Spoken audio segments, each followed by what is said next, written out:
anigoo magacayga ku bilaabay Ifraax Jamaal Cabdullah oo ka socdo Rawdatul Iimaan waxaa idin soo jeedi doonaa maanta gabaya oo ku saabsan xijaabka akhlaaqiyaadka gabadha muslimka gabayga waxaa alifay Ustaad Mukhtaar Axmed Xasan xilliyada matin gabay ku leh sidaan xasuustaa nafteeda xajinayoo lahaa xilli kala badane xabadkaa i buuxsane sidaa xasili u lahaa xilligaasdiibaa xididkii caanaha xereero ku xisbimo hadduu gebigu yahay xoolo bagamaa hablahan xijaabada dhigaa xikmad yar taabsiine xadiiskiin rasuulkaan raba inay xasuustaan xisaabtii qiyaamaan raba inay u xeetaan diinteena xaqa baan raba inay xushmeeyaan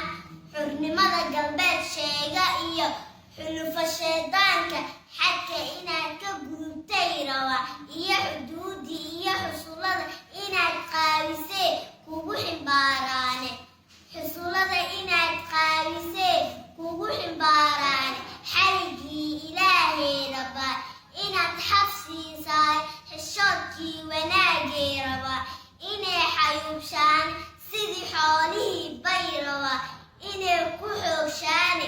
haddabii waxay kugu wadaa naar xanuun badan xaflad iyo haddaad joogta guri xilli kastaysa xaliimooy xijaabkaaga xiro xaakim baa faray ha xushmaanin doqon xaasido xadki ilaah beesha xabadkaaga inuu daawado xaax u joogaay xabadkaaga inuu daawado xaax u joogaay misna waa ku xooraa hadduu xiisihii dhac kolkaasaa xishad kugu dhacaa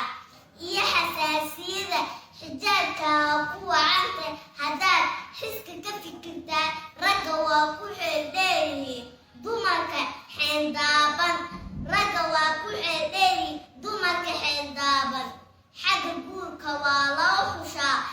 inan xishootaay kuwa xumaad saadsanayee xuubka iska qaaday xaanshada la moodee jirkii iska xasaaseeye xag allah wixii looga qoray inimaha dhinteene ibliis baa imaankooda xaday oo ku yidhi xaadal markaasay jirkii xawd kareen xadka ka saareen xuubkay ka qaadeen siday isu xoqaayeena xidid ma laga toli kara hadday xanaf yar jeexda jirkii baa xasaaseeyo cirbaddu xagga u dhaabtaay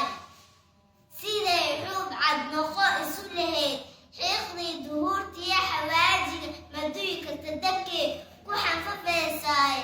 xawaajiga maduwi karta dabkee ku xanfafaysaay xinjirada jirkeeda olola kimikaa xirana hadday xaq